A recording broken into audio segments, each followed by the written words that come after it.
Chers amis, bonsoir. J'espère que vous allez bien. Ici Mme Coumbe. Alors, une conversation citoyenne de plus. Alors, j'avais à cœur de discuter avec vous ce soir. Il est quoi, 13 heures chez moi. J'avais à cœur d'échanger avec vous sur les enjeux d'une énième élection présidentielle pour les femmes et notamment la femme gabonaise. Moi, je voudrais qu'on se questionne toutes et tous sur la nécessité pour nous, en tant que femmes et hommes même, pourquoi pas, de participer encore à une élection présidentielle quand on sait que ce mécanisme, en tout cas à mon sens, le mécanisme de l'élection présidentielle en Afrique en général, surtout en Afrique centrale et au Gabon en particulier, ce mécanisme-là ne garantit pas l'expression directe des citoyens, mais ça, ce n'est que mon avis. Maintenant, je voudrais axer la réflexion sur la nécessité pour les femmes de mesurer les enjeux autour d'une élection présidentielle. La femme gabonaise a toujours joué un rôle politique important. Il faut le comprendre, il faut l'analyser, il faut même le percevoir à travers le temps. Et c'est surtout que la femme gabonaise représente un électorat dont les candidats ne peuvent se passer. La question est de savoir maintenant, depuis que la femme gabonaise prend part en tant qu'actrice politique, depuis que la femme gabonaise vote en tant elle-même qu'électrice, est-ce que nous pouvons nous aujourd'hui dire que lorsque nous allons soutenir un candidat ou lorsque nous présentons, parce qu'il y a déjà quand même pas mal de candidatures féminines, est-ce que nous pouvons dire que nous sommes satisfaites de ce processus? Ça, c'est la première question. La deuxième question, c'est électorat très favorisé dans le processus, en tout cas cette masse électorale que représente la femme. Est-ce que nous pouvons dire aujourd'hui que nous mesurons d'abord les enjeux autour de l'élection et ensuite est-ce que nous pouvons dire que les femmes, les revendications des femmes, les attentes ou alors les priorités concernant la femme gabonaise sont prises en compte par les différents candidats. C'est de cela dont je voudrais qu'on discute. Alors c'est une conversation. Ceux qui naturellement auraient des arguments pour étayer la réflexion ou simplement pour participer à la conversation, n'hésitez pas à les mettre en commentaire. N'hésitez même pas à faire des demandes pour monter sur le live. Alors, je rappelle simplement que je suis en live à la fois sur Facebook et sur TikTok. Donc, si je porte mon regard, en tout cas de mon côté vers la gauche, c'est parce que je regarde ce qui se passe sur TikTok. Donc, bienvenue à tous. Je vais vous inviter à partager le live, à taguer du monde et surtout à taguer des femmes parce que ce sont des conversations que je voudrais d'abord féminines. Il est important pour nous en tant que femmes gabonaises de prendre conscience de la gravité de la situation à laquelle nous allons une fois de plus faire face parce que les élections, en tout cas le scrutin électoral, notamment le présidentiel au Gabon n'est jamais sans risque.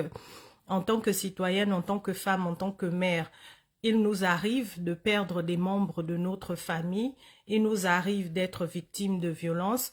Et puis, il y a aussi ce sentiment que, à la fin, ce sont les femmes qui sont les grandes perdantes. En tout cas, moi, je le perçois comme ça, je le vis comme ça, parce qu'on perd des vies, on perd nos frères, on perd nos pères, on perd nos fils dans ce processus-là. Et on se retrouve généralement, après l'élection présidentielle, à devenir des objets politique, c'est-à-dire que la cause de la femme va être énormément politisée dans notre pays.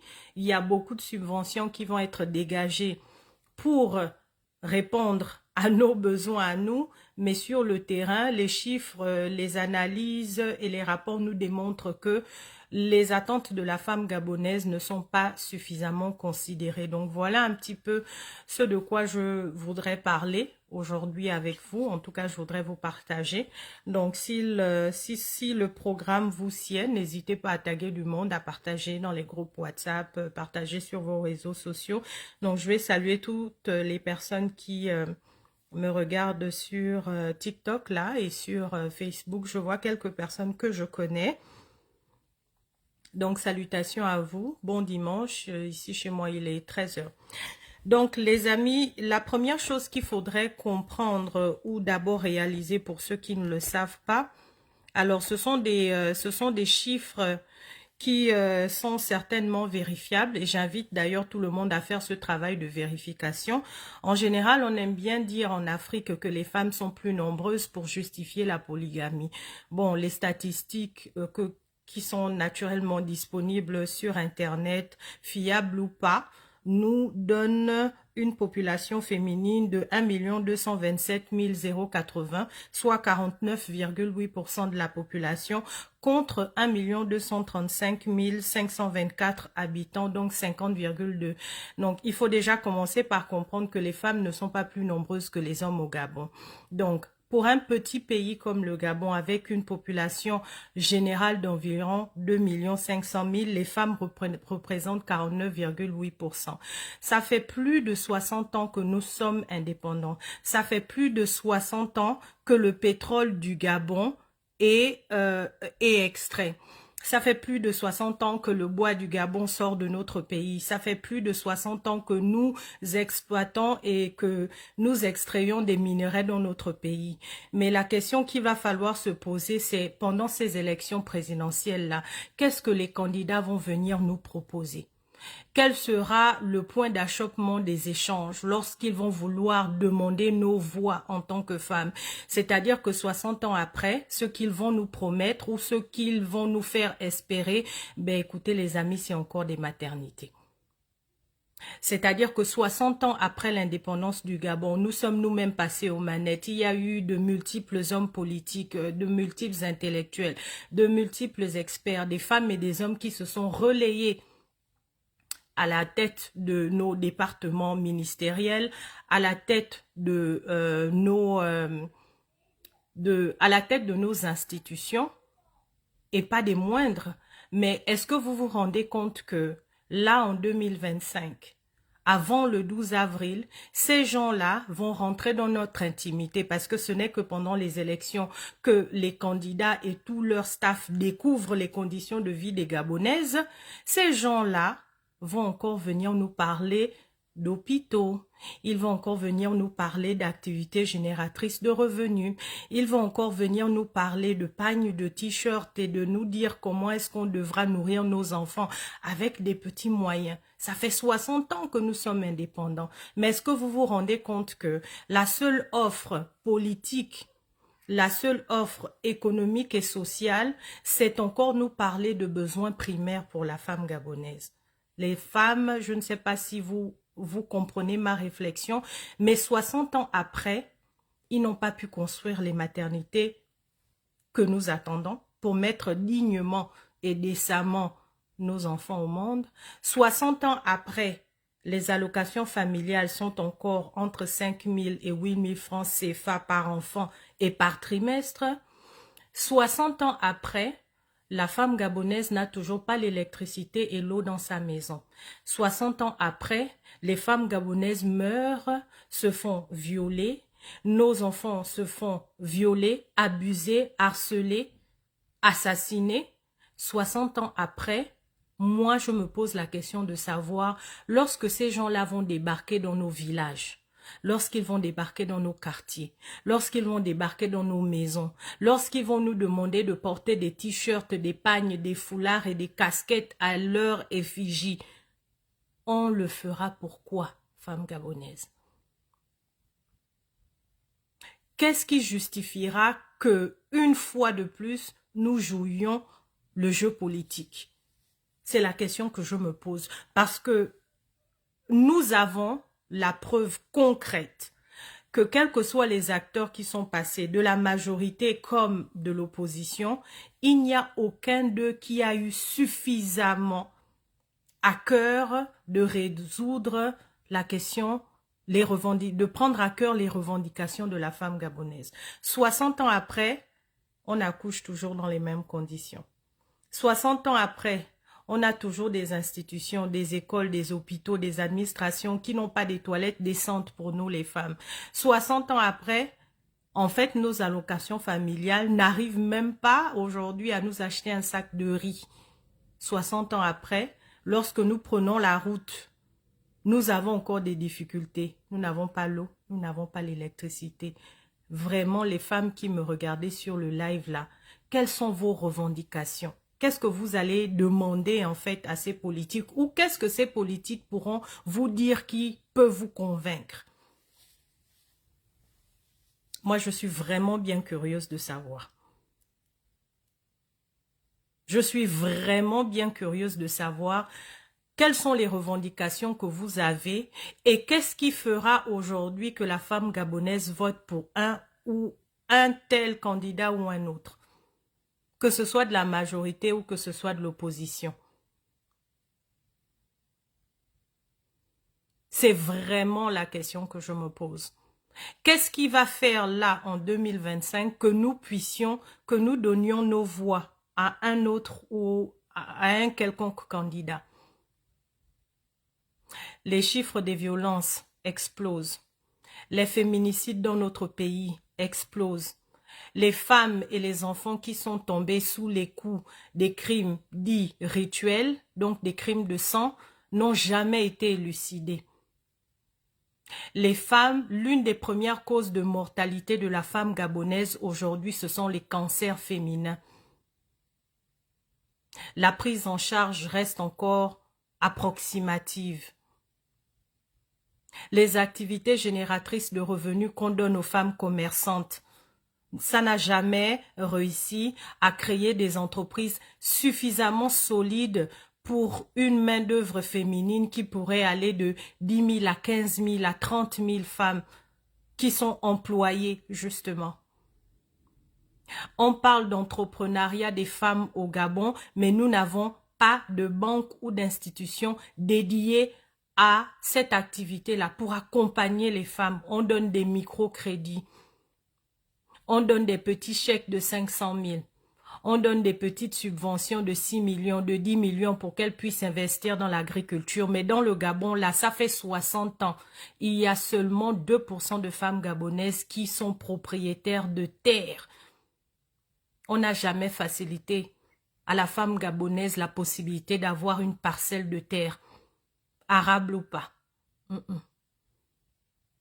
Les logements, déjà que l'État n'a jamais réussi à construire des logements décents pour la femme gabonaise, mais lorsqu'on construit les logements, il n'y a jamais de priorité pour les femmes. Pourtant, on sait que la question de la spoliation des veuves, c'est une question nationale. On en a même fait un tapage, on a fait une loi. Mais les femmes aujourd'hui se retrouvent encore précarisées.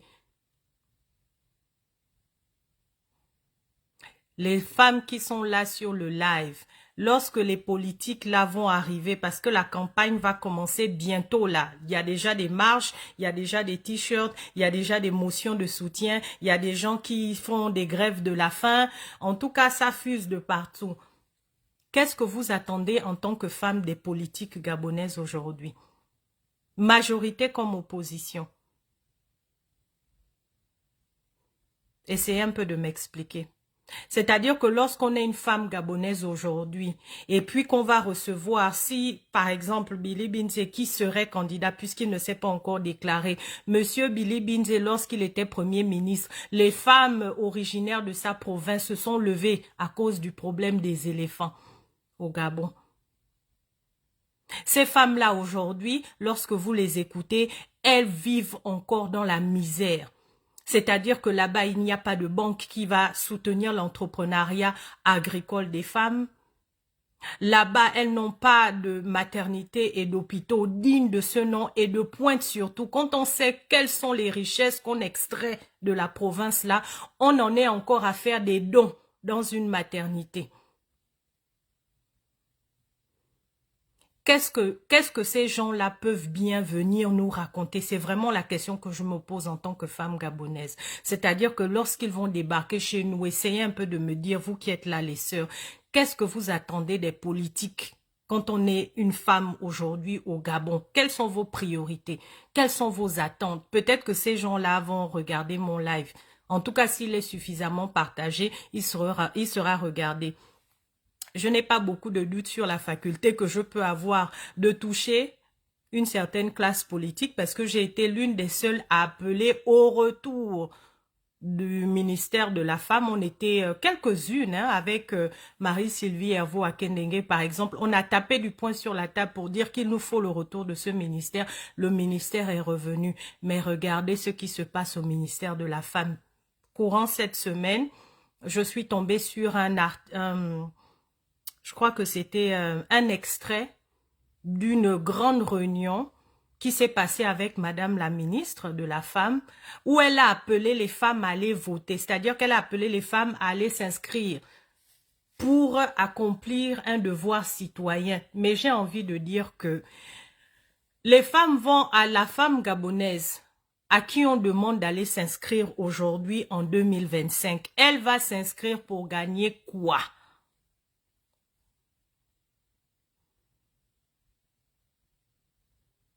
On est quand même dans un pays où on est capable de bousculer le calendrier scolaire de nos enfants, que nous accouchons dans une douleur extrême et nous prenons le risque de mourir à chaque fois que nous donnons la vie à des citoyens gabonais. Mais ces enfants-là, nous avons bouleversé leur calendrier parce qu'il faut faire les élections. Déjà qu'on n'a pas une seule année scolaire sans grève dans ce pays-là. En tant que femme, je vois des femmes là qui me regardent. Je vois Marie Pam, je vois Amanda, je vois Félicia, je vois Anne Mira, je vois Irma, je vois Kadi, je vois Isabelle, je vois Josiane, je vois Tracy. Essayez un peu de me dire, peut-être que je suis en train de délirer, ou peut-être même que vous pouvez enrichir ma réflexion, mais qu'est-ce que vous allez demander? Qu'est-ce que vous attendez des politiques en 2025? Opposition comme majorité.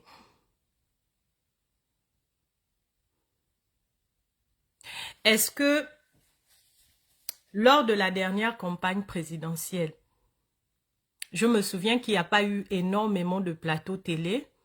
J'ai trouvé que c'était une campagne un peu bâclée en 2023.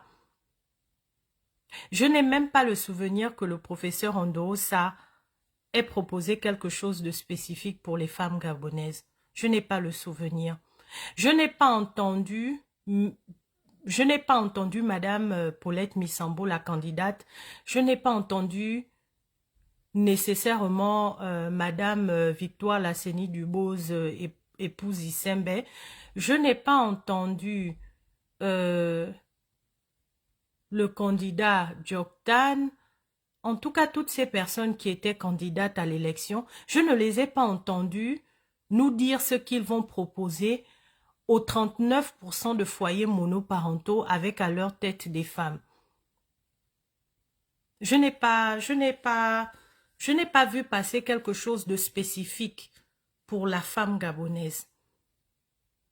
Mais par contre, ce que je sais, c'est que nous sommes en 2025. Le PDG a fait un super grand congrès. J'en parle parce que c'est l'actualité. Ce que j'ai entendu comme programme, c'est qu'on va ramener les groupes d'animation socio-culturelle.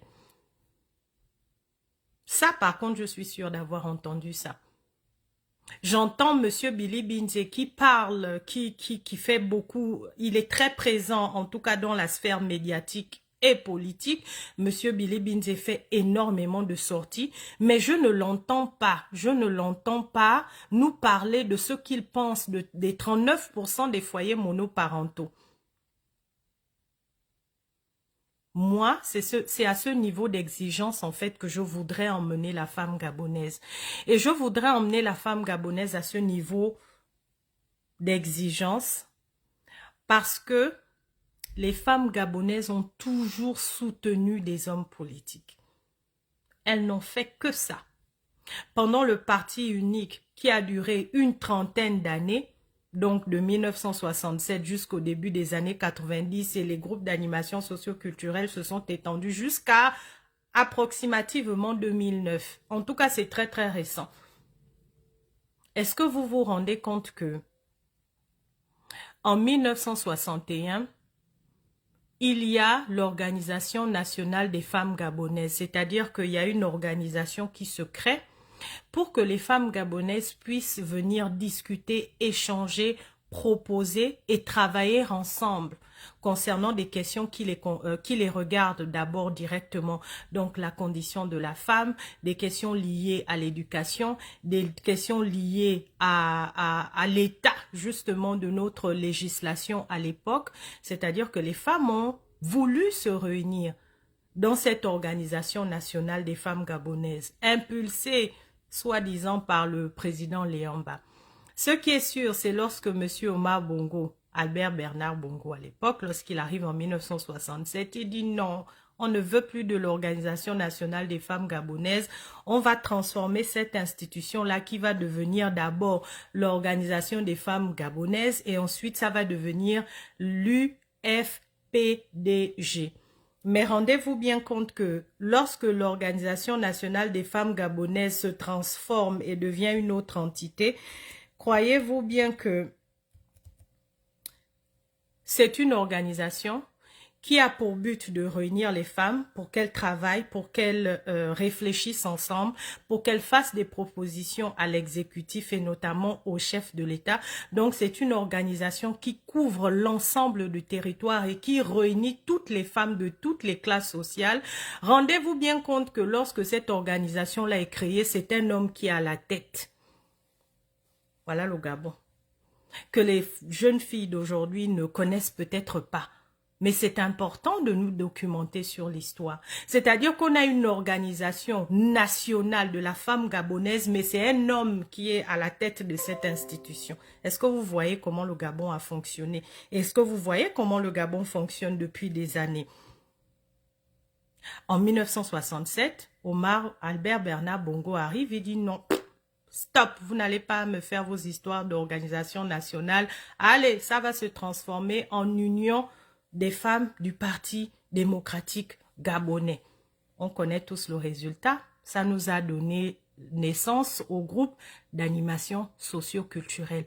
Pendant 40 ans, la femme gabonaise a servi d'outil de propagande au Parti démocratique gabonais. Pendant 40 ans, nos mamans, nos grands-mères ont dansé, elles ont chanté, elles se sont exposées, elles ont continué la propagande dans leur famille. Est-ce que vous savez même que à l'époque, lorsque un homme ne voulait pas que sa femme aille danser, eh bien, ce monsieur était susceptible de perdre son emploi. C'est-à-dire que le corps de la femme était un moyen de pression pour forcer les Gabonais à adhérer au parti. C'était de gré ou de force. Il y a même des personnes qui rapportent dans des études que vous pouvez trouver sur le net, je n'invente pas. La propagande des femmes du parti, en tout cas des groupes d'animation socio-culturelle, était telle que lorsque l'homme ne voulait pas que sa femme aille danser ou prendre part à ces exercices gigantesques de propagande, et ben on disait à la femme de faire la grève du sexe. Voilà ce à quoi était réduite la femme gabonaise. Nous sommes dans les années 60 et ça a duré jusqu'à très récemment, peut-être 2010. J'ai même presque envie de dire 2016. Les femmes gabonaises, dans l'UFPDG, elles n'étaient même pas à la tête, c'est-à-dire que c'était des corps féminins pour le besoin de représentation, mais la machine intellectuelle derrière, c'était pour servir l'homme du parti. Donc, Albert Bernard Bongo. Est-ce que vous savez que le groupe, je pense que c'était Misema. Oui, je pense que c'était Misema. Il y avait Misema 1 et il y avait Misema 2. Est-ce que vous savez qu'à l'époque, Patience Dabani, on était dans les années, je pense, peut-être début 80, Patience Dabani a débarqué au Palais de la Rénovation pour demander une subvention. C'est-à-dire qu'elle a demandé de l'argent pour qu'on puisse financer Missema 2 parce que Missema 1 faisait tellement du bon boulot qu'on ne pouvait plus contenir Missema dans un seul groupe. Donc on a créé Missema 1 et Missema 2, le contribuable gabonais, l'argent du contribuable gabonais. Mais est-ce que vous vous rendez compte que les femmes ont dansé, elles ont chanté, elles ont milité, elles ont passé le message en plus gratuitement, mais est-ce que vous vous rendez compte qu'en 2025, on n'a toujours pas de maternité, d'hôpitaux, on n'a toujours pas d'école, on n'a toujours pas d'infrastructures décentes, on n'a toujours pas de banque dédiée à l'entrepreneuriat de la femme, on n'a toujours pas d'industrie qui valorise d'abord la production de produits qui nous sont destinée directement. Est-ce que vous vous rendez compte que la femme gabonaise est encore susceptible de mourir sur une table d'accouchement pour une intervention bénigne? Donc, nos mamans ont dansé, elles ont chanté, elles se sont trémoussées, mais pendant 60 ans, il y a pas grand-chose. Vous savez, il y a des gens qui aiment dire que il y avait des femmes. Oui, l'Union des femmes du Parti démocratique gabonais a concentré, en tout cas on a vu l'éclosion de plusieurs femmes arriver, mais la vérité c'est que ces femmes-là, est-ce qu'elles avaient les pleins pouvoirs? Est-ce qu'elles avaient la pleine capacité? Est-ce qu'elles étaient libres de leurs réflexions? Est-ce qu'elles étaient libres de leurs mouvements? Mais je vous rappelle quand même que le plan du PDG, la première allocution de celui qui est à la tête du Parti démocratique gabonais aujourd'hui, c'est de nous dire qu'on va ramener les groupes d'animation. Donc, on repart à la chosification du corps de la femme. C'est tout ce qu'on... C'est ça la seule perspective. Ali Bongo Ondimba, via la fondation Sylvia Bongo Ondimba, de 2015 à 2025, on est rentré dans la décennie de la femme. Lorsque je vous dis que la décennie de la femme, on a dégagé beaucoup d'argent du contribuable, eh bien je vous parle de milliards et de milliards. Déjà que l'unité de mesure de tout ce qu'on fait chez nous, c'est le milliard. Mais quand je vous dis que c'est des milliards et des milliards, c'est des milliards qu'on a dégagés pour venir constater la misère de la femme gabonaise. On a dégagé des milliards pour venir constater que la femme gabonaise est harcelée, qu'elle est victime de féminicide, qu'elle est victime de viol, qu'elle est victime de harcèlement dans sa famille. On a dégagé des milliards pour venir comprendre que la femme gabonaise aura son premier rapport sexuel entre 15 ans et 19 ans. On a dégagé des milliards pour constater que sur 10 élèves qui vont au BPC par exemple, eh bien, s'il y a 5 filles dès le départ, avant la fin de l'année, il n'en restera que 2. On a dégagé des milliards pour constater qu'il n'y avait réellement pas de politique en faveur de l'entrepreneuriat de la femme gabonaise. On a dégagé des milliards pour comprendre que la femme gabonaise est la plus touchée par le chômage. D'ailleurs, j'ai quelques chiffres là.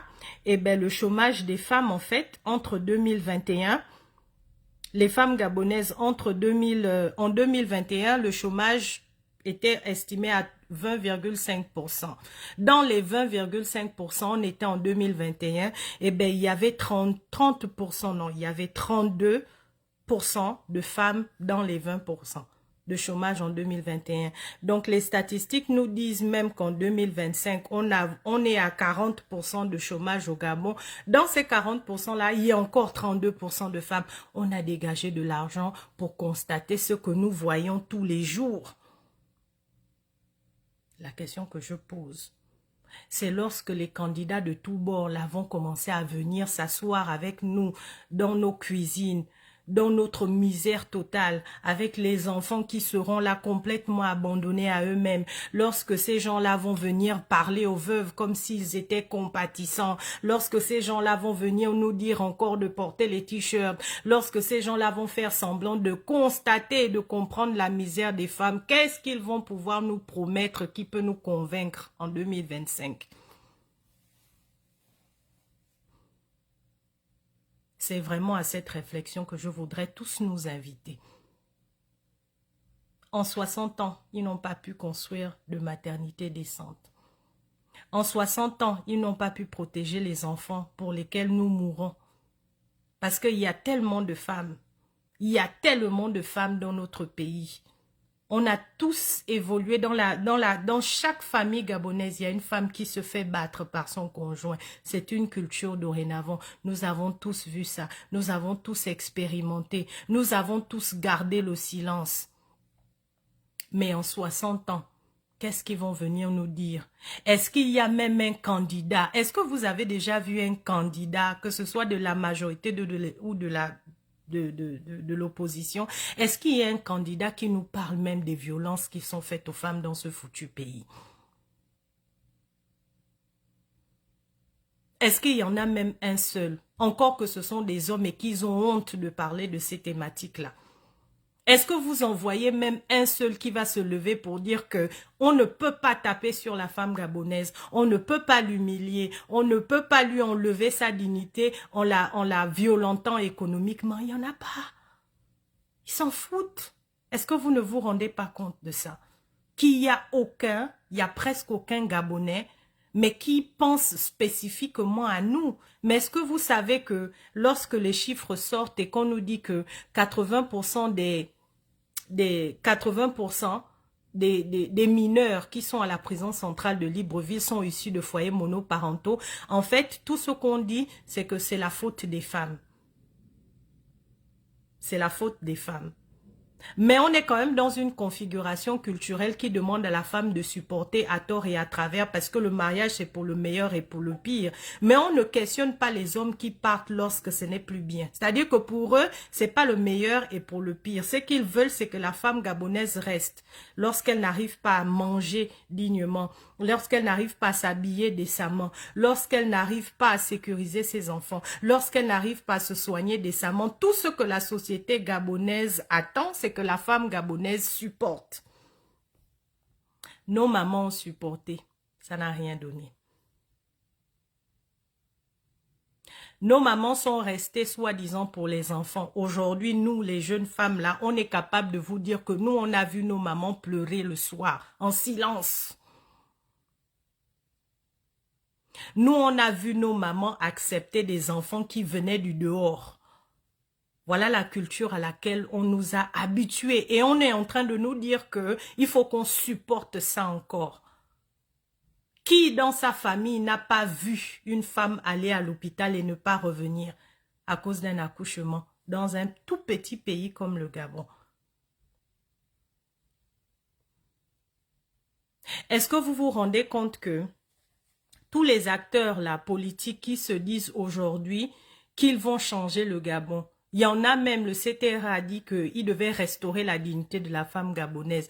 Est-ce que vous vous rendez compte que aujourd'hui, moi cette semaine, et je refuse de me taire sur pareille polémique, parce que c'est grave, parce que ça ne nous honore pas, parce que ça n'honore pas l'éducation que nous avons reçue, mais il y a un acteur politique qui a publié les nudes, donc les photos de nus de la femme d'un autre acteur politique, juste parce que on est dans une guerre politique.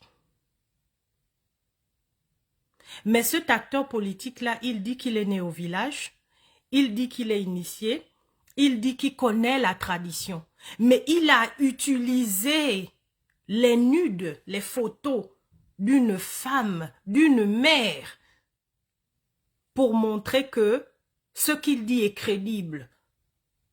La justification qu'il nous donne, c'est que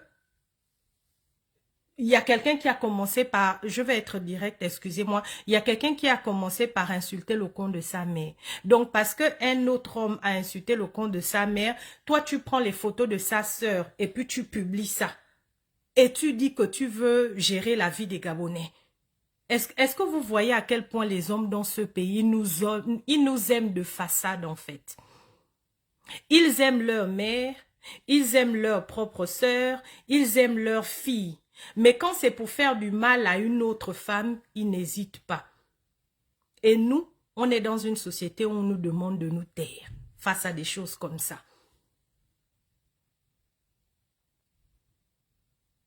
Est-ce que vous vous rendez compte? Moi, je condamne cette façon de faire avec la plus grande énergie.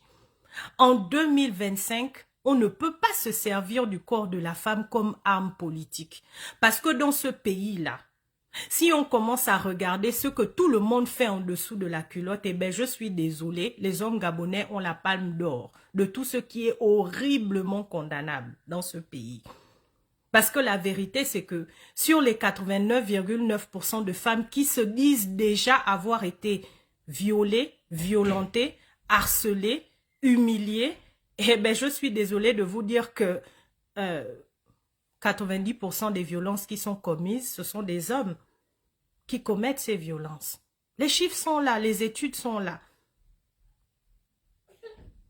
Mais lorsqu'on assiste à quelque chose comme ça, les hommes qui, d'habitude, hein, c'est-à-dire qu'eux, ils insultent les étudiantes qui se prostituent, ils condamnent les femmes qui sont de plus en plus visibles sur les réseaux, eh bien, tu ne verras pas les hommes comme eux, c'est-à-dire que eux qui connaissent tout de la politique, tu n'en verras pas un venir s'indigner pour dire que papa, ça, tu peux pas faire ça.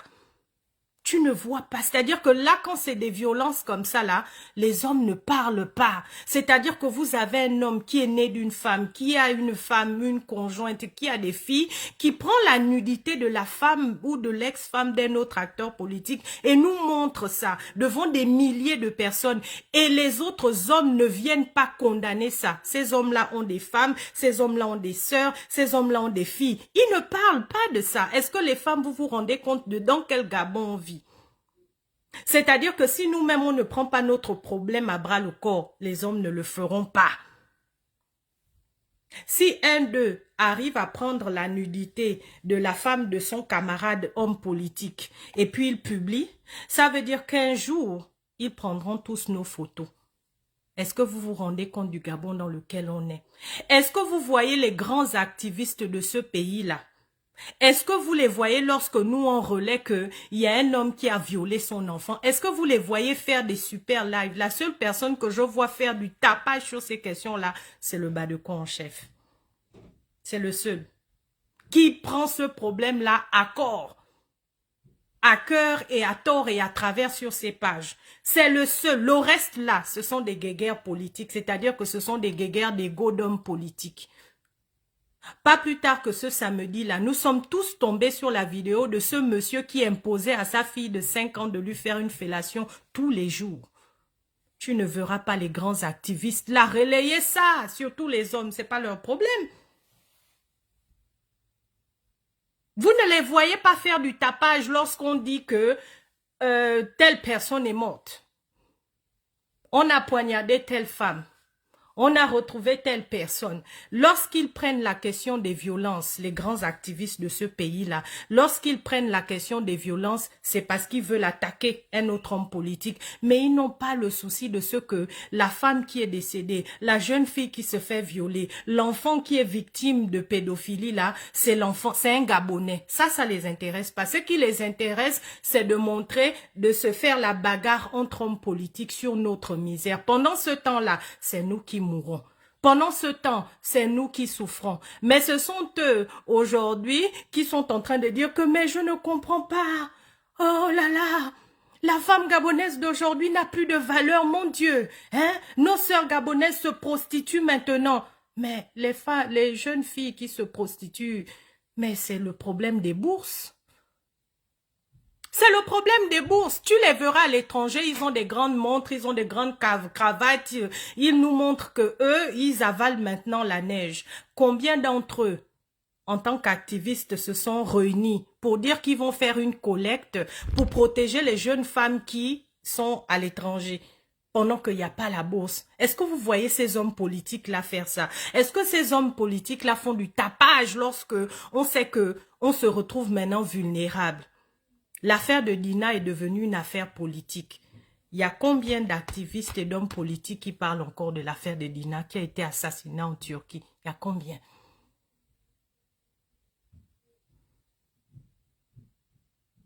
Il y a combien d'entre eux? Je suis en train de vous dire, mesdames, que ces gens-là, ils ne sont pas éduqués à l'empathie. C'est-à-dire que pour que eux, ils se sentent touchés par le problème de la femme gabonaise, il faut que ce soit une femme, soit c'est sa mère directe, soit c'est sa sœur directe, soit c'est son enfant. Mais la femme gabonaise comme symbole, la femme gabonaise comme identité, la femme gabonaise comme citoyenne, ils n'en ont que cure. C'est ça qui est la vérité. La femme gabonaise en tant que citoyenne, ils n'ont pas le souci de cette femme gabonaise-là. Ceux qui veulent de la femme gabonaise, c'est qu'elle aille vendre. Elle doit aller vendre dans les marchés, sur des étals, elle doit vendre les tomates. C'est là où ils te disent que non, la femme gabonaise, elle se débrouille. Nous, nos mères nous ont élevés, elles vendaient au marché. C'est-à-dire que vous avez toute une génération de Gabonais qui ont vu leur mère se faire battre, qui ont vu leur père partir des foyers. Ils ont vu leur mère se lever à 4 heures du matin. Ils ont vu leur mère rentrer tard le soir à 23 heures. Ils ont vu leur mère se débrouiller pour payer leurs études. Mais ces hommes-là, lorsqu'ils arrivent au pouvoir, ils ne sont pas suffisamment conscients des besoins de la femme. C'est-à-dire que même la souffrance que leur mère ont vécu devant eux, ça ne les touche pas au point de se dire qu'aujourd'hui, j'ai une voix, j'ai un espace de visibilité, j'ai un électorat, je vais taper du poing pour la femme gabonaise. Ça les intéresse pas. C'est pas leur problème. Est-ce que vous vous rendez compte? Est-ce que vous vous en rendez compte? C'est-à-dire que même lorsque c'est la question du veuvage, si la veuve là, c'est la veuve d'un homme politique, à ce moment-là, tu verras qu'ils vont récupérer le problème. Mais la condition, comment elle vit, dans quelle précarité elle se retrouve à cause du veuvage, ça ne les intéresse pas. Voilà l'homme politique gabonais. Donc la question que je vous pose, mesdames, relayez ce message-là à celles qui sont sur place. Lorsque ces hommes-là vont venir faire semblant de manger avec vous, lorsque ces hommes-là vont rentrer dans votre intimité, lorsque ces hommes-là vont rentrer dans vos salons avec nos vieux coussins, là où on se débrouille à nourrir les enfants et les petits-enfants, lorsqu'ils vont soudainement connaître la route du marché, oh oui, parce que ces hommes-là, ils ne font pas le marché même pour aller se nourrir, ils vont au marché là, ils s'asseyent avec vous qui coupez le koumou, qui coupez les légumes, qui vendez le manioc, ils ne s'asseyent avec vous que lorsque ce sont les élections, non. Ils vous produisent seulement des marchés. C'est-à-dire qu'aujourd'hui, tout ce qu'on peut donner à la femme gabonaise, c'est lui ouvrir un marché. Mais un marché, c'est une normalité dans une commune. Un marché, c'est un utilitaire dans une commune. C'est-à-dire que le marché là devient maintenant comme, je ne sais pas, c'est-à-dire que c'est une réalisation d'envergure nationale et internationale pour la femme gabonaise. Mais quand il s'agit d'ouvrir des banques de l'entrepreneuriat, il n'y a pas la banque de l'entrepreneuriat de la femme gabonaise. Mais on dit à la femme gabonaise qu'il faut entreprendre. Pendant des années et des années, on a développé des programmes dans ce pays pour faire ce qu'on appelle les AGR, activités génératrices de revenus. C'était comment on appelle ça, des microcrédits. Allez écouter les dépenses lorsque ce sont leurs projets à eux. Milliards, milliards, milliards. Mais nos mamans qui n'ont pas d'éducation financière, nos mamans qui n'ont pas été éduquées à l'entrepreneuriat, nos mamans qui n'ont pas reçu un niveau d'éducation suffisant pour mener à bien un business, c'est pas les milliards. Tu vas entendre le microcrédit là, c'est 100 000, 150 000, 200 000, 1 million. Pour qu'on leur donne 10 millions, il faut qu'elles soient 60 là-dedans. C'est de ça qu'il s'agit. Donc, quand ces gens-là vont venir, moi, je vais recevoir le professeur Ondosa parce que il dit qu'il a déjà gagné les élections. Il n'y a pas de problème. Moi, j'ai envie de lui demander, qu'est-ce qu'on va faire des 39% des foyers monoparentaux? Il n'y a aucun des candidats qui a dit ici là que les allocations familiales doivent, on ne peut plus donner 5 000 francs par enfant ou 7 000 francs par enfant à la femme gabonaise. Et encore que ce ne sont même pas toutes les femmes gabonaises qui touchent les allocations familiales dans ce pays. Il n'y a aucun d'eux qui parle de ça. Aucun. Ça ne les intéresse pas. Donc moi, je vais appeler tous les candidats à l'élection présidentielle, femmes comme hommes. Je vais les appeler pour leur dire que venez, on va un peu discuter de la question de la femme gabonaise. C'est un problème et c'est une priorité. Parce qu'il y a 39% de femmes de foyers monoparentaux où il y a des femmes à la tête qui élèvent leurs enfants seules. On n'est pas là pour comprendre le comment du pourquoi de vouloir juger si elle a estimé qu'elle voulait partir ou rester dans le mariage. La réalité, c'est que ces femmes-là ont dans leur maison des citoyens gabonais. Il faut leur donner les moyens d'éduquer leurs femmes, leurs enfants. Il faut donner les moyens à ces foyers-là de se sécuriser parce que sinon, c'est une bombe à retardement. Il y a Jeff, à tous ceux qui me regardent sur TikTok, il y a Jeff l'Ecclésias Mouriama qui me dit, est-ce que vous nous avez forgé à l'empathie, Mamkoum? Vous nous avez répété d'être fort, mais Jeff, à ton âge, en 2025, papa, tu te déshabilles comme un adulte, tu sais comment descendre le pantalon, tu sais comment aller sur Facebook, tu sais comment créer un compte Facebook. Est-ce que toi là, on doit t'apprendre l'empathie? L'empathie qu'on doit t'apprendre, c'est quel genre d'empathie que nous, on a là appris à l'école? L'empathie, c'est lorsque toi, tu étais enfant et qu'on te disait qu'il faut que tu regardes, tu veilles sur tes petits frères et tes petites sœurs.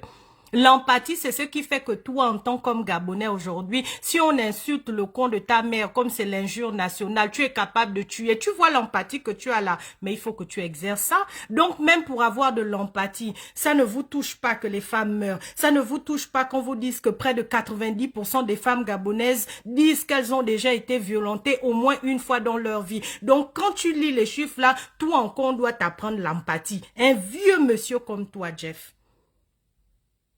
Est-ce que vous voyez comment les hommes gabonais sont? C'est-à-dire que même quand c'est sérieux, ils viennent étaler leurs faiblesses. Moi, je parle cash, hein, Jeff, faut pas prendre ça personnellement. Mais ta question me permet de démontrer à suffisance qu'il y a un problème d'éducation.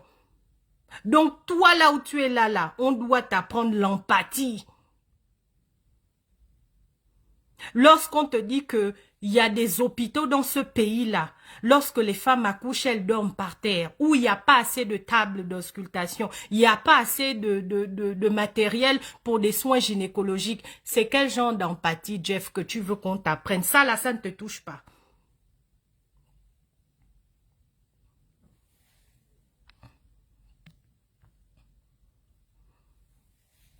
C'est quel genre d'empathie? Donc, même quand tu es un adulte comme ça, là, les femmes doivent encore faire le travail de vous expliquer c'est quoi l'empathie. Quand on vous met en monde, on vous éduque. Dans notre pays, là, les hommes font la vaisselle quand ils sont tout jeunes. Ils font à peu près toutes les mêmes tâches domestiques. Ils font tout.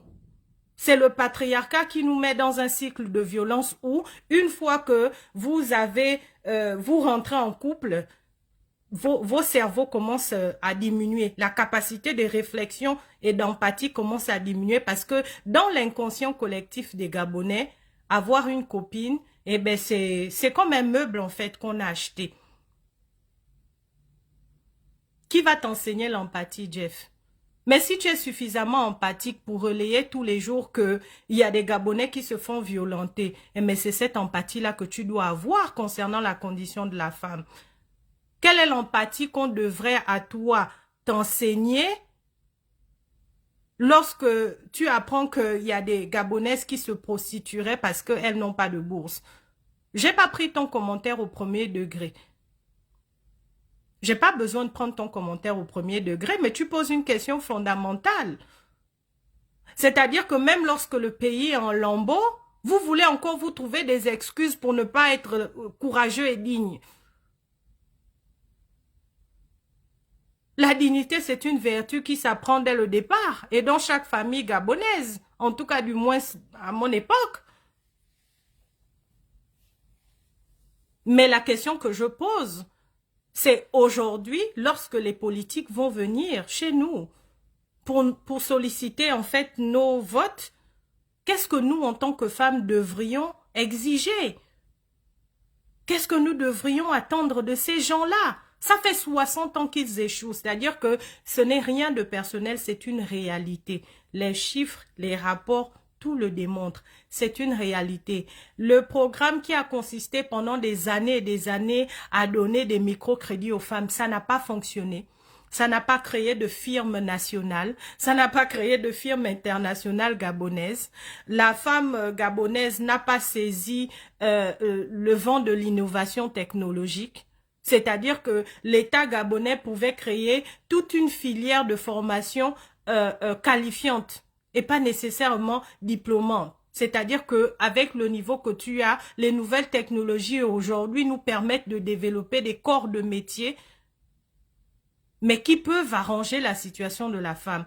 L'État gabonais n'a pas été capable de faire ça. En 2025, là, on viendra encore nous parler de t-shirt, pagne. En 2025, eh ben, on a encore des Gabonaises, lorsqu'elles font des jumeaux ou des triplés, c'est une catastrophe. Il y a encore des femmes en 2025 lorsque elles ont des enfants qui naissent avec des handicaps. C'est une tragédie encore dans leur vie. Elles sont obligées de lancer des appels sur les réseaux sociaux. Mais ça, c'est nous qui le voyons. Nous le relayons.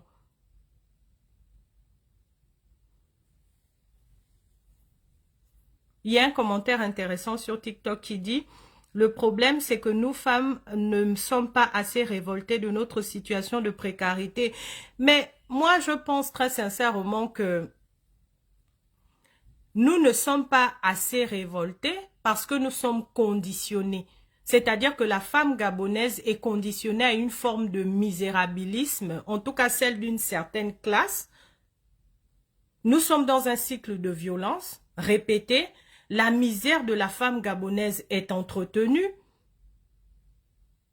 depuis des années. Et puis, nous devrions aussi, en tant que femmes gabonaises, faire l'effort de nous documenter. Nous devons faire l'effort de comprendre que notre situation, c'est nous qui devons la réaliser d'abord. Du gouffre dans lequel la femme gabonaise se situe aujourd'hui. S'il y a quelques femmes qui arrivent à s'en sortir parce que soit elles sont protégées par leurs époux, soit elles appartiennent à une classe sociale où elles sont des héritières, la vérité c'est que nous ne sommes pas toutes des héritières, nous ne sommes pas toutes mariées et nous ne voulons pas être dignes seulement parce que nous sommes mariées, mais la vérité c'est qu'aujourd'hui, les violences en fait qui sont faites à notre encontre, qu'elles soient économiques, qu'elles soient politiques, qu'elles soient culturelles, ces violences-là ne font pas de distinguo. Toute classe confondue, merci, toute classe confondue, il n'y a aucune femme gabonaise qui est à l'abri des violences dans notre pays. C'est ça qu'il faut d'abord réaliser.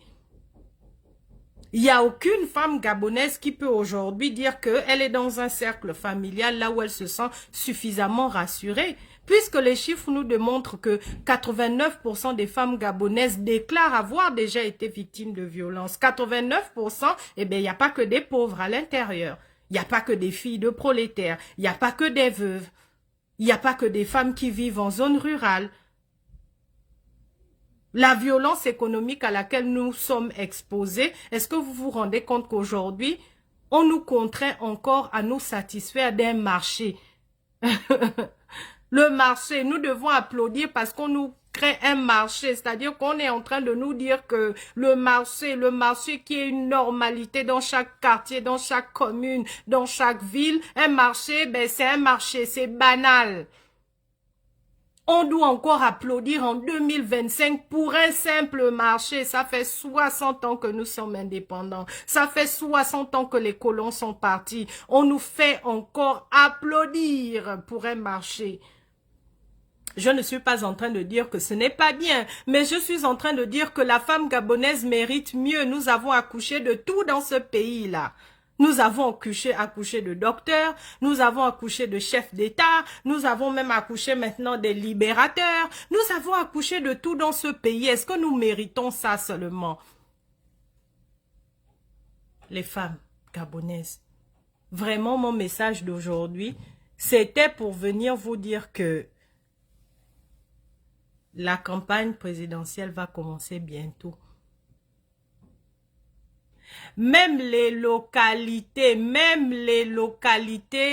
là où en temps normal, pour arriver là-bas, on fait, dans ces localités-là, pour y parvenir en temps normal, on fait 10 jours, 5 jours, 3 jours de route. Dans ces localités-là, lorsqu'il y a un accouchement et qu'il y a une complication, eh ben, la femme avec son bébé est susceptible de mourir. Les politiques vont arriver dans ces localités-là. Ça va commencer encore. Les femmes qui n'ont absolument jamais vu de véhicule de marque, des femmes qui n'ont jamais vu de telles personnalités qu'elles aperçoivent à la télé, ils vont encore venir chez vous. Ils vont encore vous demander de porter des t-shirts. Ils vont vous demander de danser. Ils vont vous demander de chanter. Ils vont faire semblant de s'asseoir à votre table. Ils vont faire semblant de rentrer dans vos familles et de prendre vos enfants, de les porter sur les jambes. C'est ce qu'ils sont encore en train de vouloir faire là. Ça va commencer encore, les femmes gabonaises. Et vous allez encore donner vos voix. Vous donnez vos voix, en contrepartie, vous n'exigez rien.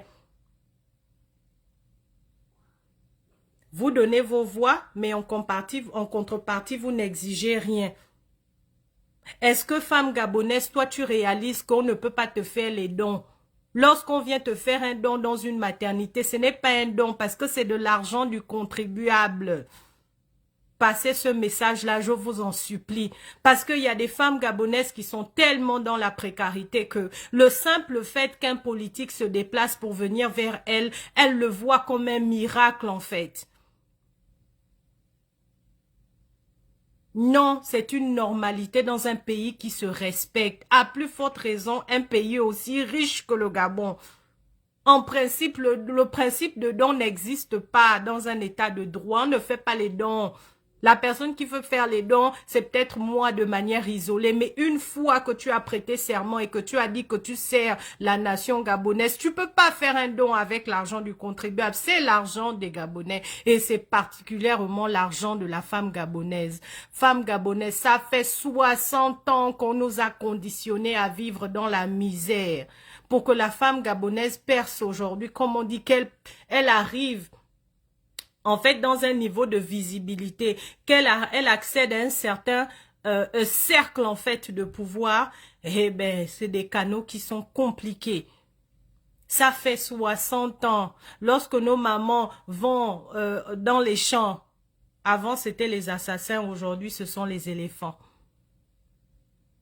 On a la preuve concrète. En 2023, les femmes de Makokou ont lancé l'alerte qui a bouleversé tout l'écosystème politique.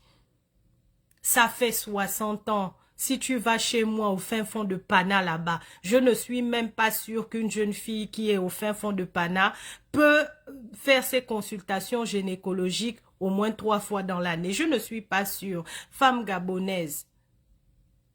Tout ce pourquoi tu pries aujourd'hui, tu t'égosies, tu passes 8 heures de temps à l'église ou dans les temples. Est-ce que tu sais que c'est parce que l'État gabonais est faible?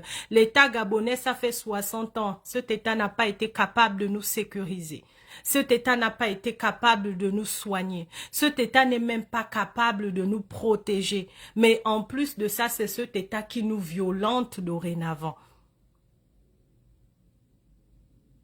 J'aurais tellement aimé, et j'aimerais d'ailleurs tellement, que les jeunes femmes, peut-être pas celles qui sont de ma génération en fin des années 80, mais celles qui sont nées dans les années 2000, les années 2010, les années 90, vous qui êtes nés avec les réseaux sociaux d'emblée, mon Dieu, refusez que ces gens-là rentrent chez vous.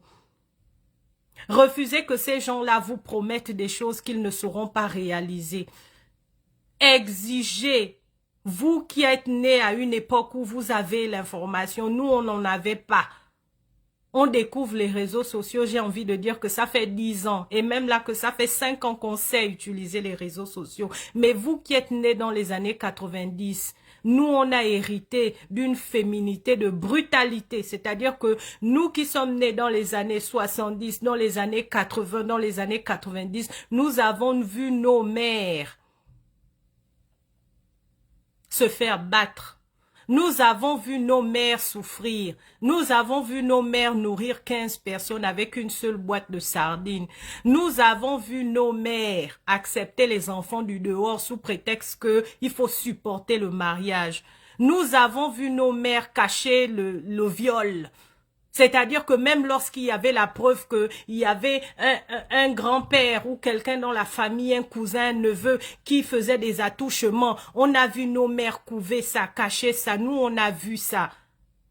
C'est pourquoi la génération 80 aujourd'hui, nous sommes révoltés parce que nous savons que nos mères ont supporté. Elles n'avaient pas le niveau d'information que nous avons. Elles n'avaient pas le niveau d'éducation et je ne parle pas ici d'instruction. Elles n'avaient pas le niveau d'éducation. Elles n'avaient pas elles n'avaient pas l'éducation financière que nous avons. Elles n'avaient pas les possibilités que nous avons. Nous avons vu des femmes qui sont restées dignes dans la misère.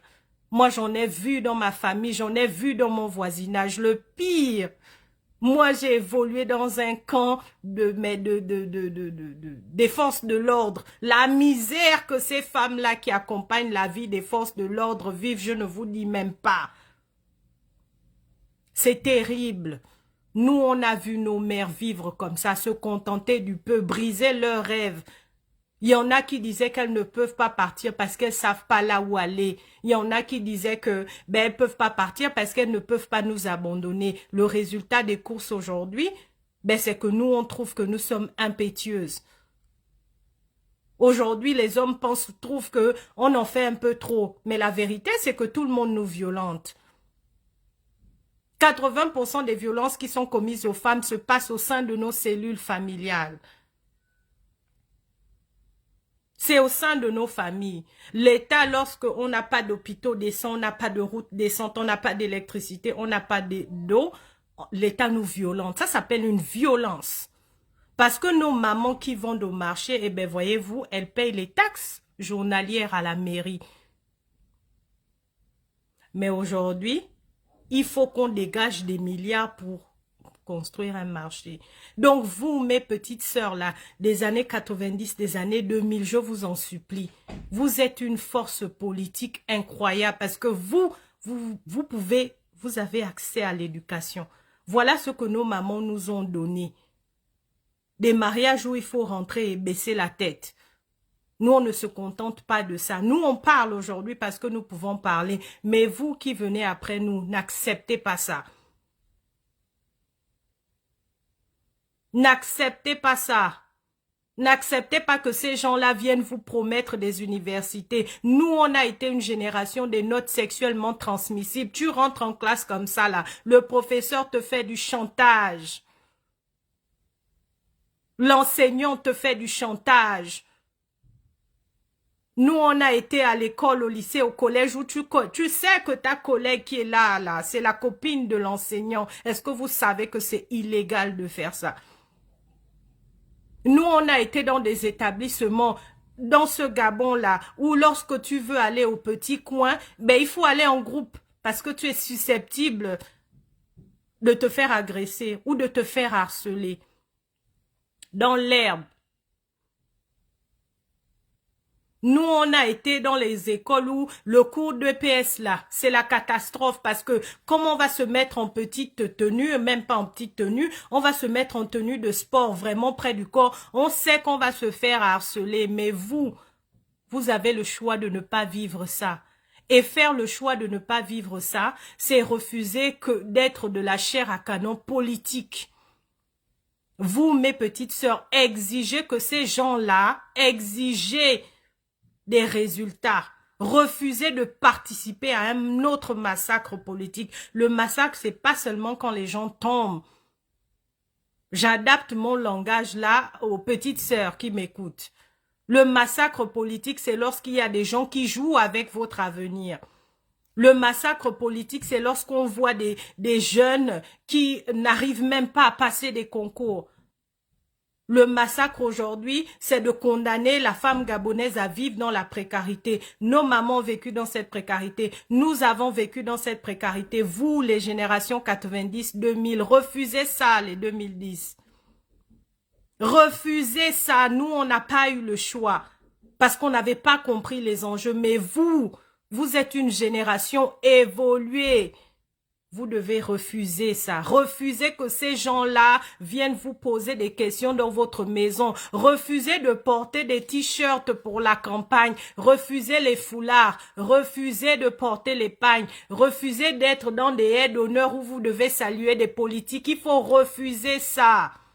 C'est ce qui a fait en sorte qu'aujourd'hui, les Gabonais n'ont pas de respect pour leur propre mère parce que dans leur esprit, ils ne retiennent que leur mère qui dansait dans des tribunes devant des hommes politiques, qui tournaient leurs reins de manière indécente. Ces hommes-là même aujourd'hui ne savent pas que ces femmes-là, c'était une mouvance politique. Il y en a qui n'avaient pas le choix. C'était un mouvement politique. C'était le parti unique. Mais vous, mes petites sœurs, vous ne devez pas faire ça. Il n'y a rien qui vous oblige à faire ça. Informez-vous, utilisez les réseaux sociaux pour vous informer.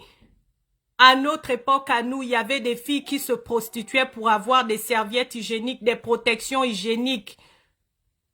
Je ne vais pas m'excuser pour les hommes qui sont sur le live. Ce sont des sujets que vous devez comprendre. Vous descendez d'une femme et vous allez rencontrer le corps d'une femme. À notre époque, il y avait des filles qui se prostituaient pour ce qu'on appelle la crème. Et les serviettes hygiéniques, vous les 2000, les 90, les 2015, ne faites pas ça. Vous avez le droit d'avoir un Gabon digne.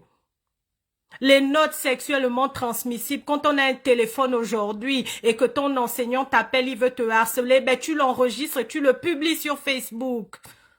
Nous, à notre époque même, on a vu nos mamans lorsqu'elles se faisaient cogner dessus comme des esclaves et comme des animaux. Et ben c'est la famille qui leur disait de repartir dans leur foyer. Vous, les 90 et les 2000, vous n'avez pas besoin de vivre ces souffrances-là. Refusez que ces hommes politiques-là viennent chez vous. Refusez. N'utilisez pas les réseaux sociaux seulement, comme on dit au Gabon, pour vous faire voir. Mes petites sœurs, vous méritez mieux. Nos mamans nous ont donné un Gabon handicapé dans tous les sens, économiquement, politiquement, structurellement. Nous avons, nous les 80, 90, on a hérité d'un Gabon handicapé, malade. Même si eux, ils ne veulent pas prendre leurs responsabilités, la vérité c'est qu'on vous donne un Gabon qui est dans le coma, sous perfusion là. Là, les voyants sont rouges. Donc quand ces hommes politiques là, quand ces femmes politiques là vont débarquer dans vos mapanes, dites-leur que vous êtes éveillés. Dites-leur que vous refusez. Dites-leur que vous n'avez pas besoin d'être les enfants de qui que ce soit, d'un tel ou d'un tel pour passer des concours. Mes petites sœurs, refusez ça. Enlevez ça de votre tête que l'homme vient vous honorer. Lorsque vous naissez, que vous êtes les enfants de vos mères et de vos pères, vous avez suffisamment déjà d'honneur et de dignité. Refusez ça. Vous n'avez pas besoin d'être en couple pour avoir la crème. Refusez ça. Il faut refuser l'erreur que nous avons eu à faire, nous, la génération 80-90. Nous nous sommes éloignés de la terre. Il n'y a pas un Gabonais qui n'a pas de village. Vous, mes petites sœurs, TikTok là, ça ne sert pas seulement qu'à danser. Allez-y cultiver la terre. Au Gabon, il n'y a que 2% de femmes qui sont propriétaires de terre. 2% sur les 1 million que nous sommes, c'est faible. C'est trop faible. Vous, mes petites sœurs, prenez le pouvoir. Nos mamans nous ont donné un Gabon trop malade. On n'a pas pu s'en sortir. Je vous le dis là, c'est parce que je suis consciente de la gravité du Gabon que l'on vous donne. Donc, le 12 avril, là, on va vous demander d'aller voter. On va vous dire, oh, les jeunes, les jeunes, les jeunes. Les gens, là, ça fait 60 ans. qu'ils doivent prendre la vie des jeunes en main. Ça fait 60 ans qu'ils promettent des hôpitaux aux femmes. Ça fait 60 ans qu'ils promettent des routes aux femmes. Ça fait 60 ans qu'ils promettent des écoles décentes. Non, non, non et non. Vous, les jeunes, vous devez refuser ça. Vous devez être beaucoup plus exigeants. Surtout vous, mes petites sœurs. Dans le Gabon, là, nos mamans, elles ont élevé 5, 6 gosses seules. Aujourd'hui, ils se moquent de ces femmes-là en disant que les femmes ne supportent pas le mariage. Oh, ma mère, oui, le père va toujours chercher. Vous, mes petites sœurs, ne passez pas par là. Ne faites pas nos erreurs. La souffrance, là, ce n'est pas un héritage partagé. L'État gabonais est faible. L'État ne nous a pas protégés. L'État n'arrive pas à nous éduquer suffisamment. Donc, vous, la génération 90, 2000, 2015, vous avez la possibilité aujourd'hui de vous éduquer. Vous avez la possibilité de contraindre l'État à prendre en compte vos revendications et vos attentes. À chaque fois que ces gens-là vont s'endetter avec l'unité de milliard qui caractérise le Gabon, l'unité de mesure qui est le milliard là, ils disent toujours qu'ils font ça en votre nom, vous les jeunes. Refusez. Les femmes gabonaises là, refusez que ces gens-là vous demandent de porter les t-shirts. Parce que quand vous portez les t-shirts, lorsque vous acceptez les casquettes, lorsque vous acceptez les pagnes, vous savez quoi? Vous ne donnez même pas la possibilité à ces gens-là de vous dire ce qu'ils ont dans le ventre. Mais il n'y a que ça qu'ils ont à vous proposer, bon sang de bonsoir. Il n'y a que ça, refusez ça, demandez-leur exactement dans le programme là, lorsque toi tu es une femme gabonaise et qu'un politique ou une politique arrive dans ton salon et te dit qu'il a besoin de ta voix. Il a besoin de ta voix, pourquoi? Qu'est-ce qu'il te promet? Qu'est-ce qu'il va te donner? Il joue avec votre image, c'est-à-dire que quand vous êtes dans votre misère là, dans nos quartiers sous-intégrés, pour nous qui vivons dans les quartiers des pauvres là, quand ces gens-là sautent les petites flaques d'eau là, avec mais vraiment avec une ribambelle de personnes derrière elles là, quand ces gens-là ils arrivent là, est-ce que vous vous rendez compte même qu'ils viennent chez vous dans des grosses voitures pendant que vous êtes dans des maisons là où c'est chez moi comme chez moi aux Anguais, tôle en haut, tôle en bas? Ce n'est pas parce qu'ils comprennent votre misère, c'est parce qu'ils ont besoin de valider leur forfaiture. Opposition comme majorité, les femmes, je vous répète encore, surtout mes petites sœurs qui êtes jeunes.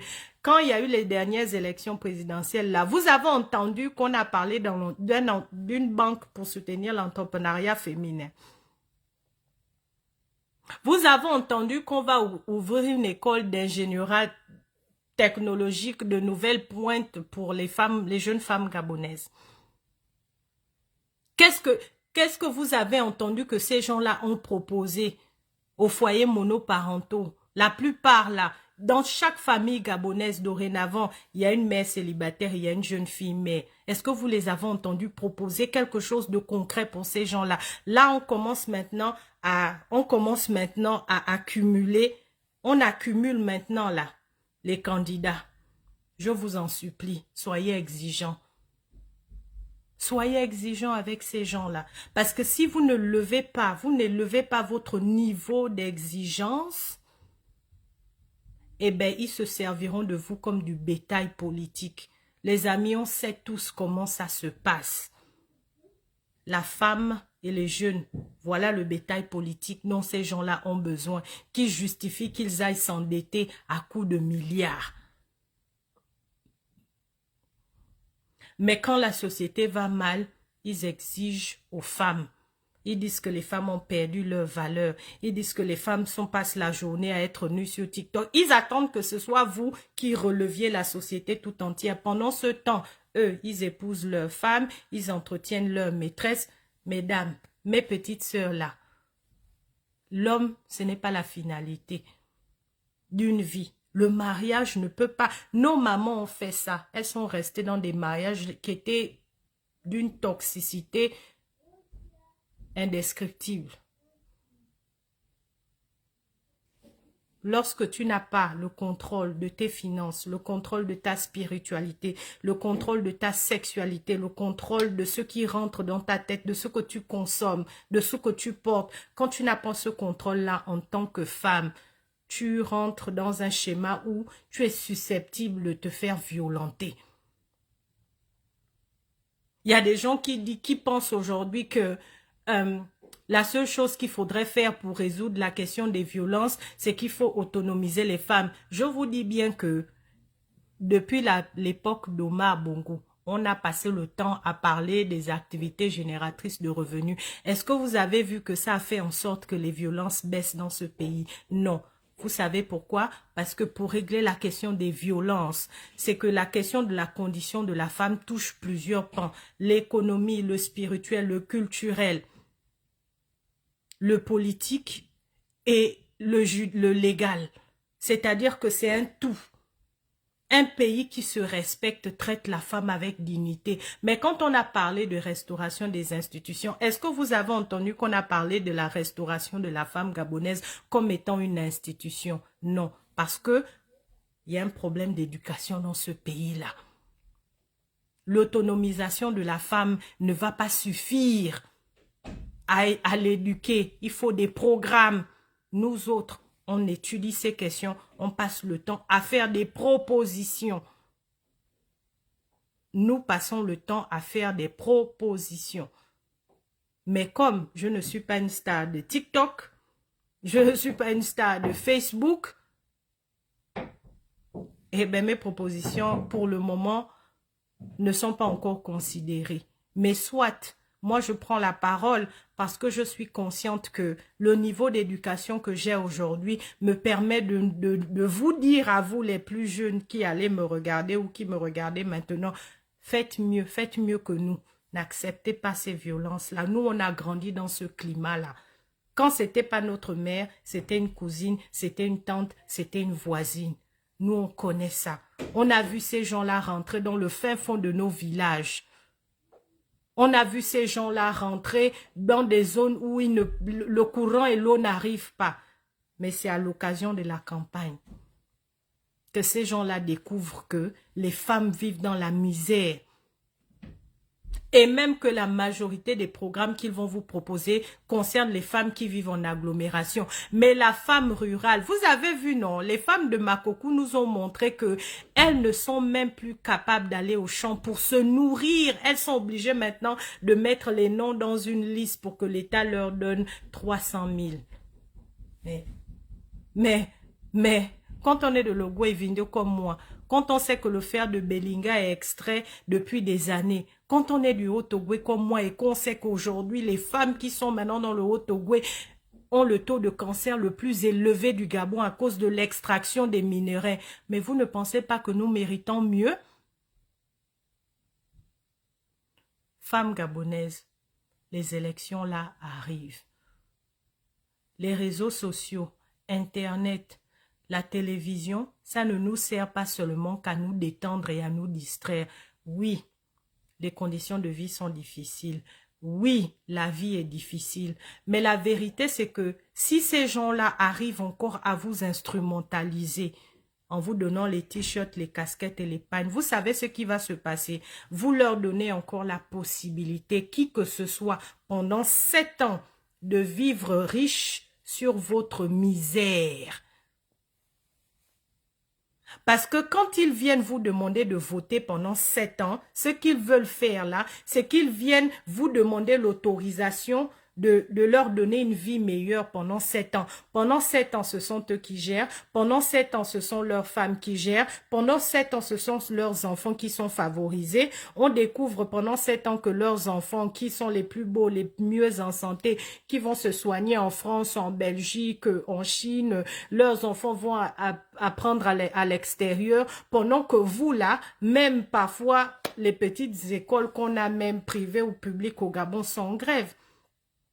Quand vous acceptez que ces gens-là viennent dans votre maison pendant une seule fois en 7 ans, les gens-là sont dans votre maison, ils vous donnent un petit sachet de poulet avarié, ils vous donnent un petit bidon d'huile, ils vous donnent un petit t-shirt. Est-ce que vous savez même que les t-shirts qu'ils vous donnent là, parfois pour faire imprimer ça en gros, 100 t-shirts, parfois, ça ne dépasse même pas 50 000. Est-ce que vous vous rendez compte que vous leur donnez votre destin pour des broutilles?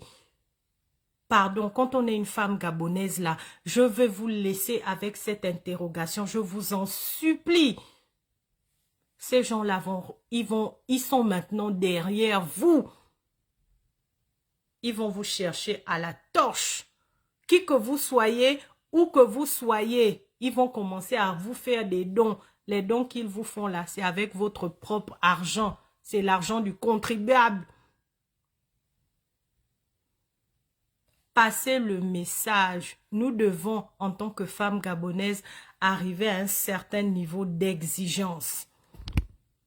Nous n'avons pas le choix. Parce que sinon, pendant 7 ans, le Gabon est riche de la misère de la femme gabonaise.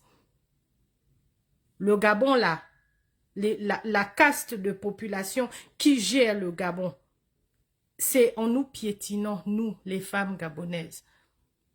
Nous qui ne sommes pas des héritières, nous qui n'avons pas de grands noms, nous qui ne sommes pas les Chisa de X ou de Y, nous, femmes gabonaises là, normales, comme a dit le professeur Albert Ondosa, même lui, je ne l'ai pas entendu me parler, mais je vais l'inviter.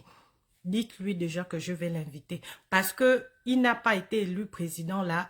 Et puis il nous laisse, nous les femmes. Billy Binzessi, les candidats, je vais l'inviter. Je salue l'audace et le courage de notre compatriote, la jeune dame là. Je pense qu'elle s'appelle Shinga. En tout cas, elle sera reçue là à 20h30 sur Réflexite, la page Facebook, la plateforme Réflexite. Allez-y découvrir cette jeune compatriote qui a 36 ans. C'est une jeune dame de chez moi, Mayumba. Elle dit qu'elle est candidate. Voilà. Vous voyez, les générations 80, là, nous, on est obligé de monter, là. On passe à la vitesse supérieure parce que le Gabon ne va pas nous prendre en considération. Mais je vous en supplie. Posez-vous la question. Quels sont les enjeux d'une élection présidentielle encore dans une majorité qui instrumentalise les femmes et les jeunes? Même la classe politique de l'opposition, je le dis encore, je condamne avec l'énergie mais la plus ferme et solide. Je condamne la publication des photos de nus pour des guerres politiques. S'il vous plaît, respectez la femme gabonaise. Lorsqu'on est né d'une femme, lorsqu'on a une conjointe, une épouse, lorsqu'on a une fille, tu ne peux pas prendre la photo ou les photos d'une femme comme ta mère, comme ta sœur. Tu publies ça parce que tu veux avoir raison dans un duel politique. Ce n'est pas acceptable.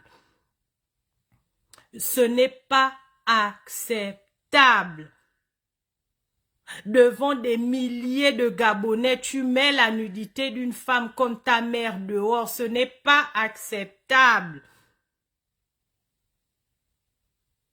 Les activistes, les politiques, les gens de l'opposition qui passent le temps à insulter les cons de la mère des gens, je vous ai dit que je suis direct. Il faut arrêter ça.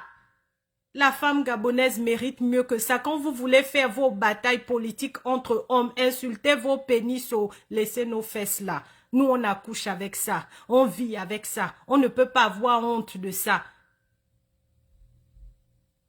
Tu es prête à tuer parce qu'on a insulté le con de ta mère, mais tu mets le con de la mère de quelqu'un d'autre dehors. J'ai déjà dit que je suis direct, excusez-moi. L'affaire là me dépasse. Qui plus est, pour un individu qui dit qu'il est à la tête d'un parti politique, et dans ce parti politique-là, il y a des femmes. Les femmes vertueuses ne sont pas que dans notre famille. La vertuosité de la femme et sa dignité commence par le lui reconnaître naturellement. En plus, quand on est un initié, femme gabonaise, il faut condamner ça avec la dernière énergie. Parce que c'est comme ça que ça commence les violences. Et ça, c'est une violence. Prendre les photos de nus d'une femme et les publier parce que ce sont des armes politiques. On ne devrait plus vivre ça dans notre pays. Moi, je ne suis pas d'accord. Je ne suis pas d'accord. J'ai vu passer ça cette semaine. Je dis bien, hein? que quelle que soit l'ampleur, la densité et la complexité du combat politique, non, laissez le corps de la femme. Ne venez pas publier ça comme ça, s'il vous plaît. C'est inacceptable. Vous, les Gabonais qui suivez ces gens-là, je vous en supplie, il faut refuser ça. Ça peut être votre mère, ça peut être votre sœur. Tout le monde a des photos compromettantes dans son téléphone. Chacun se filme, c'est la liberté de tout un chacun dans son intimité. On ne rentre pas là-bas. Mais vous ne pouvez pas être des milliers et des milliers de personnes et accepter comme ça pendant un live où il y a des milliers de personnes. Ça ne vous choque même pas, les Gabonais. Ça, je condamne ça avec la plus grande énergie. Je ne peux pas laisser passer ça. C'est inacceptable. C'est inacceptable. Ce n'est pas comme ça que nos mamans vous ont élevé. Vous ne voulez pas me dire qu'on vous a tellement mal éduqué qu'aujourd'hui, vous n'avez plus de conscience au point de publier la photo de la mère et de la femme de quelqu'un. Non, c'est inacceptable. Je voulais vraiment susciter cette réflexion-là. Mais je vous dis que ces gens-là arrivent chez vous, mesdames. Ces gens-là vont à nouveau vous regarder après 7 ans, après 5 ans, après 4 ans. Ils vont venir encore constater votre misère et ils vont vous demander l'autorisation de vivre, de s'empiffrer de milliards, de faire profiter à leur famille des biens et des richesses qui nous reviennent à nous tous. Pendant 7 ans-là, ils viennent vous demander l'autorisation.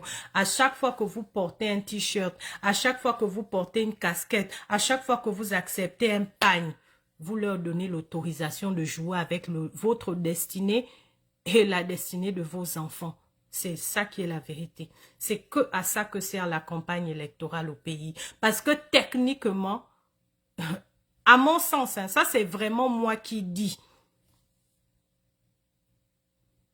il n'y a pas à convaincre qui que ce soit. Les faits sont là.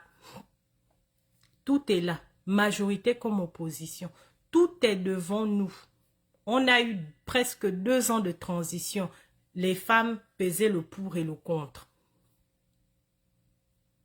La transition a commencé. On a coupé une partie de l'argent du contribuable qui était dédié à la gratuité de l'accouchement au Gabon des femmes. On a pris une partie de cet argent, on a attribué ça, on a loué ça à la défense. Pendant la transition, Béatrice Zan s'est fait tuer devant nous. Pendant la transition, chaque jour, il y a un enfant qui se fait violer, il y a une femme qui se fait battre, il y a une femme qui se fait violer. Pendant la même transition-là, vous devez faire le compte des réalisations qui ont été faites pour la femme gabonaise avant de recevoir là, ces gens-là chez vous. Avant que ces gens-là ne viennent s'asseoir sur vos modestes fauteuils, demandez-vous ce que ces gens-là ont fait. Ça, c'est du côté de, je peux dire, le CTRI. C'est à vous-même de faire le pour et le contre. Maintenant, quand tu es une femme et que tu regardes du côté de l'opposition, on n'a pas encore les acteurs de l'opposition. En tout cas, moi, j'ai dit que je vais les convoquer un à un pour parler de la question de la condition de la femme. Femme comme homme, ils doivent venir me répondre. Les élections de 2023, j'ai reçu les 2 femmes qui étaient candidates. Il n'y a qu'une seule que je n'ai pas reçue, c'était Madame Missambo. Je n'ai pas réussi à la voir en live. J'ai reçu Marie-Sylvie Avo Akenenge, première candidate. J'ai reçu Madame Lasseni Dubose. Mais cette élection qui arrive là, je vais recevoir même le professeur Ondosa qui dit qu'il ne va pas participer aux élections. Il va venir me dire c'est quoi son programme, ses attentes et qu'est-ce qu'il pense de la femme gabonaise. Tous autant qu'ils sont, je vais les convoquer devant vous. On va leur poser des questions. Parce que ce Gabon-là est en train d'évoluer sur la misère de la femme gabonaise. Nous méritons la dignité. La femme gabonaise est une institution que nous devons valoriser. L'essor vers la félicité, là, c'est améliorer même les conditions de vie de la femme gabonaise. C'est ça qui est l'essor vers la félicité. Tous les jours, je vous dis ça ici, là, vous ne comprenez pas.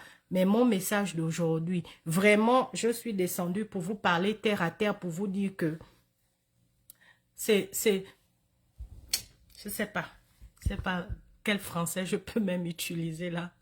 Est-ce que vous voyez les hommes gabonais? Vous avez 3 ou 4 pères de famille. le caleçon est plein. Quand je dis le caleçon est plein, c'est-à-dire que ces hommes-là disent qu'ils ont des testicules. Pour parler en français du quartier, ils disent qu'ils ont des couilles. Ces gens-là nous ont fait une grève de la faim pour dire à un monsieur qui a des milliards dans sa poche, pour dire à un monsieur qui a été suffisamment courageux pour dynamiter le processus de 2023. Tu as 4 pères de famille qui abandonnent leurs conjointes et leurs enfants, qui se mettent à dormir dans les moustiques là-bas parce qu'ils disent que il faut qu'Oligui se présente. Vraiment, voilà le résultat des hommes gabonais. Vous voyez comment ces gens-là sont. Est-ce que vous voyez? C'est-à-dire que le kunabélisme a complètement effacé le peu de conscience qui leur reste dans leur cerveau. On est dans un processus où nous devons réfléchir ensemble. On est dans un processus où les jeunes aujourd'hui doivent exiger des meilleures conditions. Tu as 4 costauds pères de famille qui ont des caleçons bien... Je ne sais pas comment je peux, quel mot, je ne sais pas. Mais tu as 4 monsieur pères de famille qui sont censés donner l'exemple à leurs enfants. Ils vont dormir avec les draps de 2000 au marché là pour dire qu'ils veulent se suicider parce que Oligui doit se présenter. Et puis, Madame la ministre des Affaires sociales, pendant que les Gabonaises là-bas n'arrivent pas à nourrir leurs enfants, toi tu prends l'argent du contribuable pour aller conscientiser 4 personnes qui se sont levées de leur plein gré. Vraiment, et vous mobilisez la télévision publique pour ça. Ça, c'est même quel Gabon que vous faites même là, comme ça, je ne sais pas. Vous voyez les hommes gabonais quand ils manquent de dignité. Les enfants qui ont voulu marcher là pour s'indigner, le problème de la SCG, on a dit qu'il ne marche pas. Mais dimanche ou samedi, il y a eu une marche. Il y a maintenant des associations, non des associations. Quand tu vas regarder à la tête de ces associations-là, c'est des costauds pères de famille à qui on donne la nourriture sur la table avec le napperon au-dessus.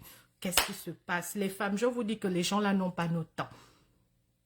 Ils dorment avec nous. Ils font des enfants avec nous.